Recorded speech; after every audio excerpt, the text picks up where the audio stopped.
come out with a knife. Drop the knife. Drop the knife. Drop the knife. Drop the knife. Drop the knife, Susan. Drop the knife. Get your taser. Stop it.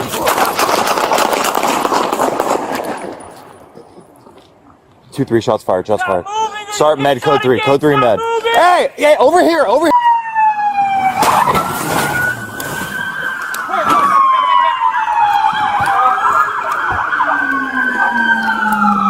These are the moments when U.S. cops face America's craziest criminals. Moments that will leave you speechless. Let's dive in. Who else is inside? My son, my other one. Okay, who else is inside? My son. Who else is inside? On June 26, 2026, just after 11 p.m., Phoenix police were called to a home near 35th Avenue and Greenway Road for a domestic disturbance. The 911 caller reported that at least 2 people inside were fighting, and one of them had a knife, actively trying to stab the other. When officers arrived, they approached the front of the house and began speaking with a woman outside, trying to piece together what was happening inside. At that moment, nothing about the scene suggested how quickly things were about to turn. Where's he at? Who else is inside? My son, my other one. Okay, who else is inside? My son. Who else is inside? My son. One person. You're right here in the back. Where's he going? Don't hurt him, please. He's hurting everybody. No. Hey, give me your hands! Hey! 998, 998, 998. That's when the suspect burst out of the front of the house, knife in hand, chasing another man standing in the driveway. Officers had only seconds to react to a threat unfolding right in front of them. They opened fire, and the suspect went down, dropping the knife as he fell. Officers moved in, took him into custody, and immediately began first aid. Phoenix Fire transported him to a nearby hospital, where he was pronounced dead. God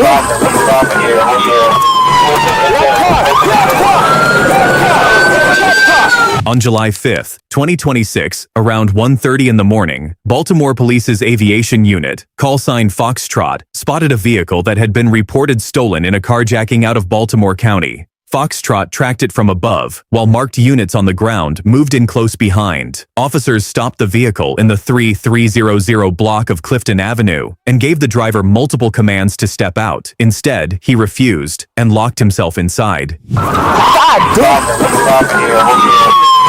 Get car!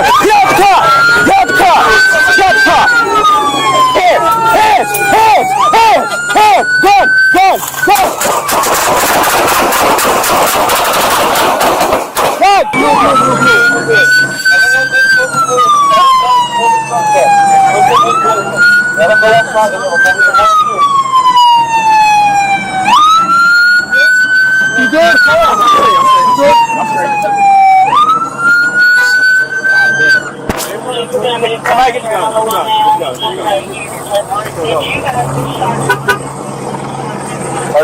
Everybody over the right. You have to take a move back and do a roll call to make sure all of these units are okay.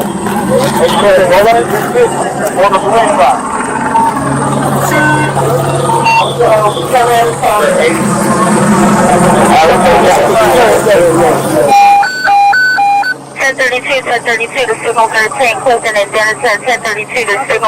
As one officer prepared to break the window, another spotted a gun and called it out. Officers opened fire, striking the driver. They rendered medical aid until EMS arrived and took over, and he was transported to a local hospital, where he was pronounced dead a short time later. No officers were injured. What was recovered from the vehicle turned out to be a BB gun. The driver was identified as 42-year-old Maurice Daniels of Millersville, Maryland.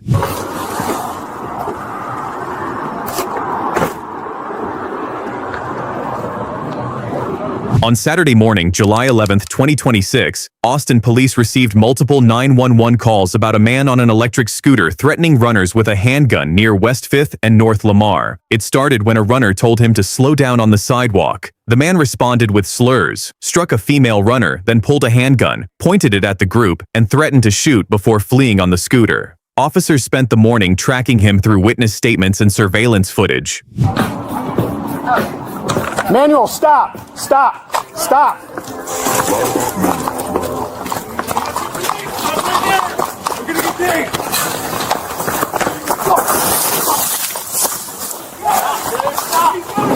Gun! Gun! Gun!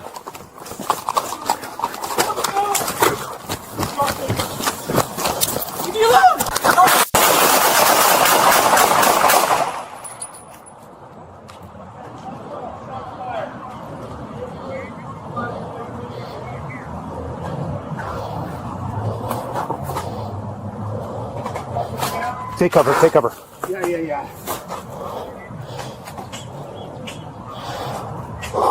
of y'all hurt? No! Oh, good.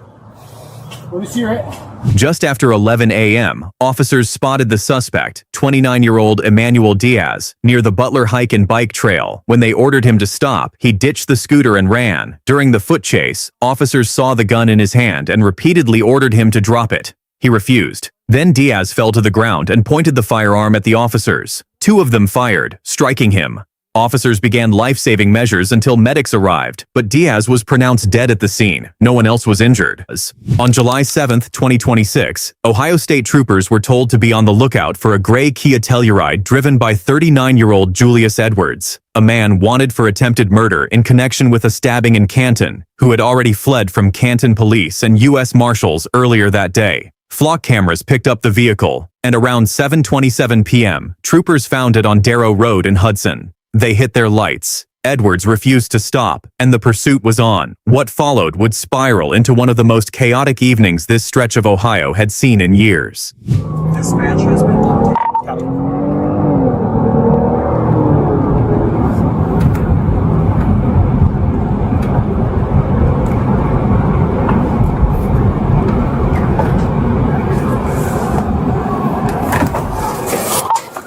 What's your update location?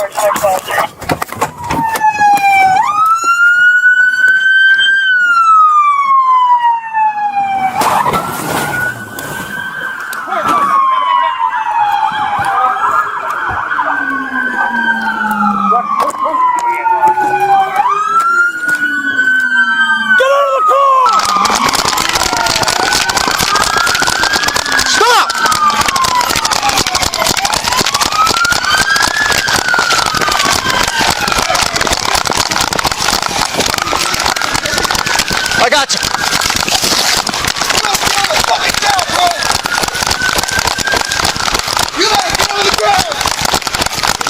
Stop! Roll over on your back, on your stomach. Don't move, somebody cup it. I got it. I got him.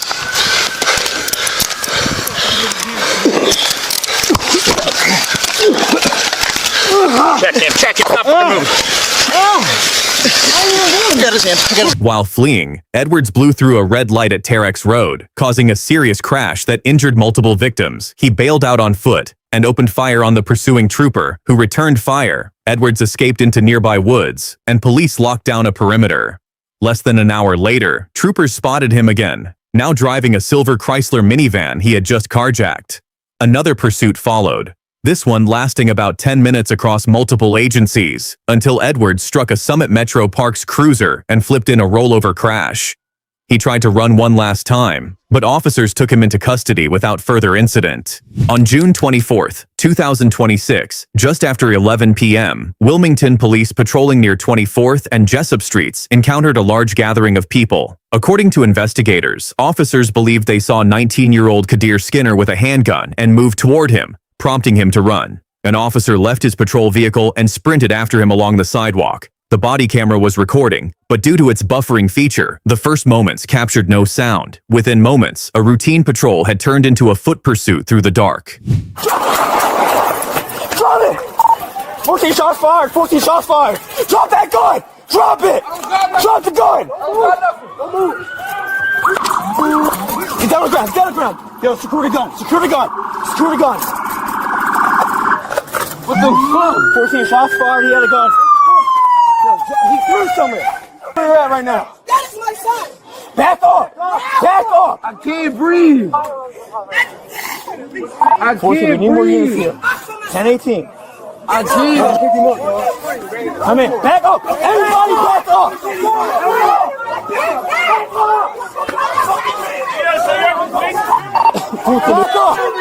Back up! Back up! Back up! Back up!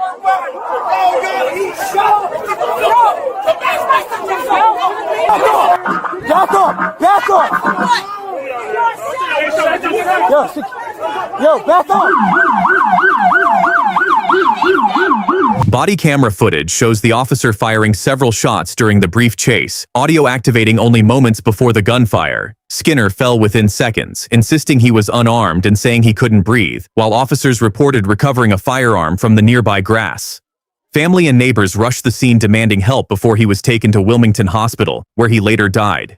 His family's attorneys argue the footage never clearly shows him pointing a firearm at anyone and have filed a $25 million claim against the city while the investigations remain active. On March 16, 2026, shortly after 2 a.m., 4 Lacey Township officers responded to a home on Hemlock Drive after 55-year-old Suzanne Clark called 911 reporting a suspected heart attack. But when they arrived, Clark spoke only through a window, telling officers to leave her alone and refusing to come to the door. For roughly 30 minutes, officers and EMS remained outside as she shouted at them to go, at times seen moving through the house and lying on the floor. Then, an officer looked through the rear sliding door and reported seeing a dog with a knife wound. I want everybody to know that this. Man, you called 911. We're trying to speak with you. You're not in trouble. We just want to make sure. Good. Yeah, she stabbed the right in the knife. Dog. She fucking stabbed. Jesus. All right. Who do you throw? Jesus. Come out with a knife. Drop the knife. Drop the knife. Drop the knife. Drop the knife. Drop the knife, Susan. Drop the knife. Get your taser. Headquarters shots fired. You're fucking kidding me. All right. Secure your weapon. Grab a first aid kit.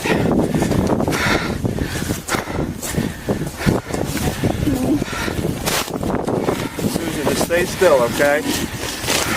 Officers tried to force their way in, first kicking the front door, then attempting entry through a side window, until Officer Dallas Gant pulled back after seeing Clark enter the room holding a knife. Moments later, she came out through the rear sliding door, knife in hand, and advanced toward multiple officers. 2 officers ordered her to drop it before Officer Gant fired multiple times, striking her.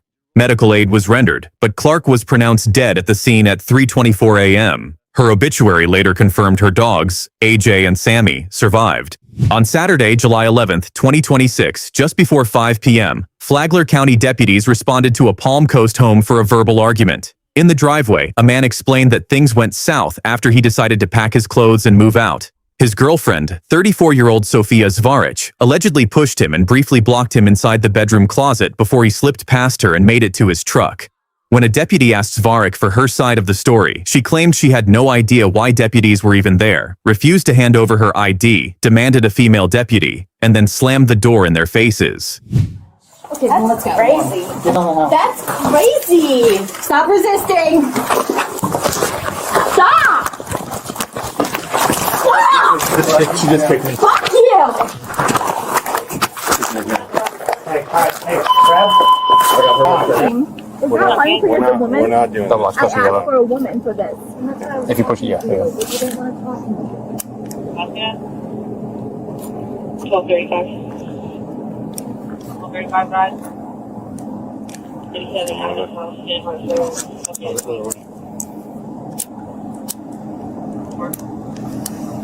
What are you grabbing him for? What are you grabbing him for?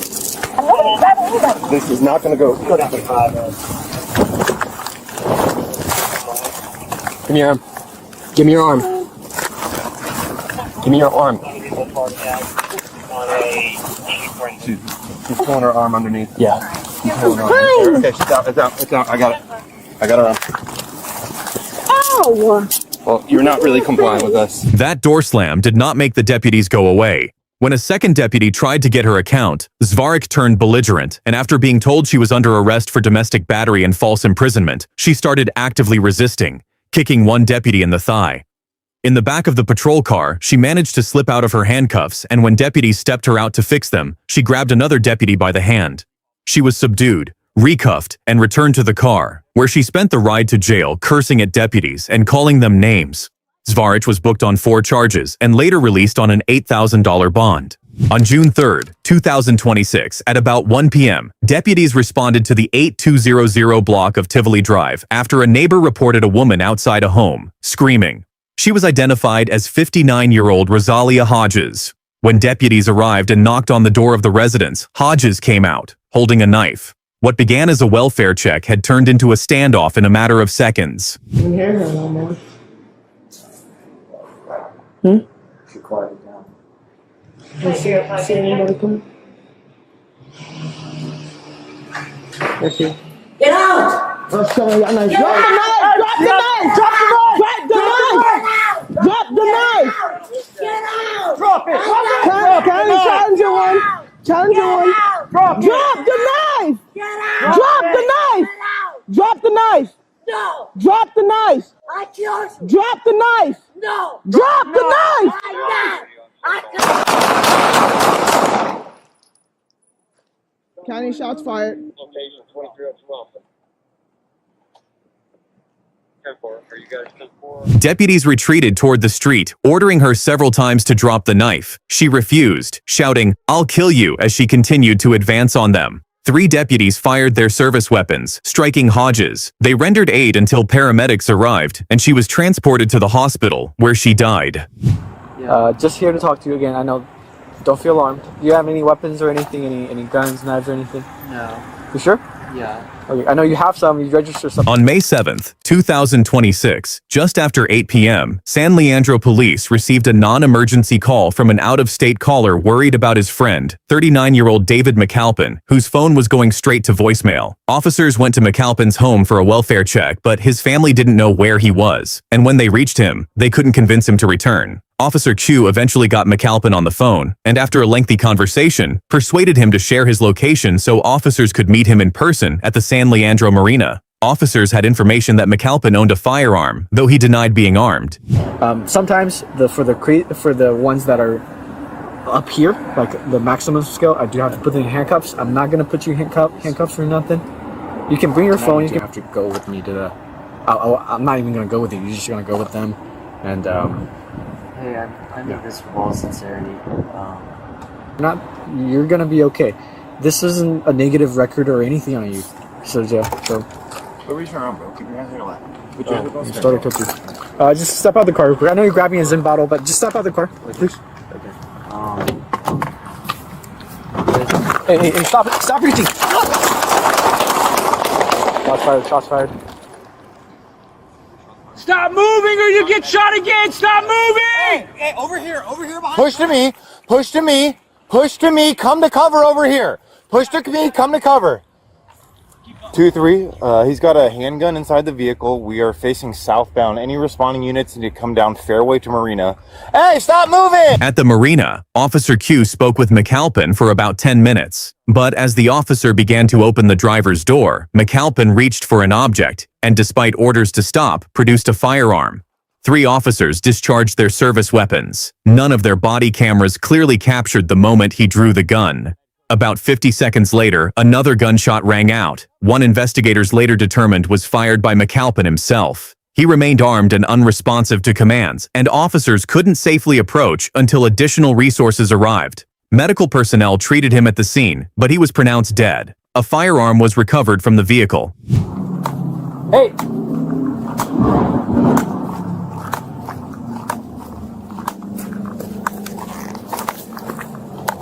On June 27, 2026, Denver police received multiple 911 calls about 26-year-old Wilson Guerra Bravo repeatedly returning to a home near East 51st Avenue and Washington Street, knocking on doors, peering through windows, and allegedly harassing the residents. Investigators later learned Bravo knew a former resident and had helped them move out, but the current occupants wanted nothing to do with him. Officers had already warned him not to come back. He kept coming anyway. 7 calls to police in total before the final incident. Hey! You're gonna get shot, dude! Drop the knife! We're at 50th and Washington. He just lunged at me with a knife. Your car's code 10. Running southbound along Washington. He's gonna be a Hispanic male. Drop the knife! Dude, I'm gonna shoot you.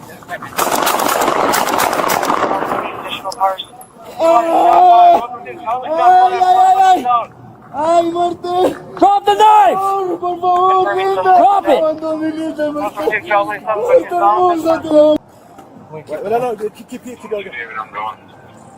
Hey, get the knife. Put your gun away. Sí, está bien, espérese. Tengo mucho calor. Sí, lo vamos a sentar. Ay, no. Quítame, por favor, me estoy dando la calor. Ay, no. Mami. Ay, jefe, por favor, jefe, qué pena. Me quita la capucha. Me quita la capucha, por favor. Ay, no. Bravo lunged at an officer with a knife after briefly disappearing behind a building, and the chase continued with the officer repeatedly ordering him to drop it, warning he'd be shot if he didn't. At East 50th and Washington, Bravo allegedly turned and charged the officer, knife still in hand. After final commands, the officer fired 6 shots. Bravo went down. Officers recovered a 10-inch kitchen knife, and he was rushed to Denver Health with gunshot wounds. He survived, and now faces an attempted homicide charge, while 5 separate agencies review the shooting.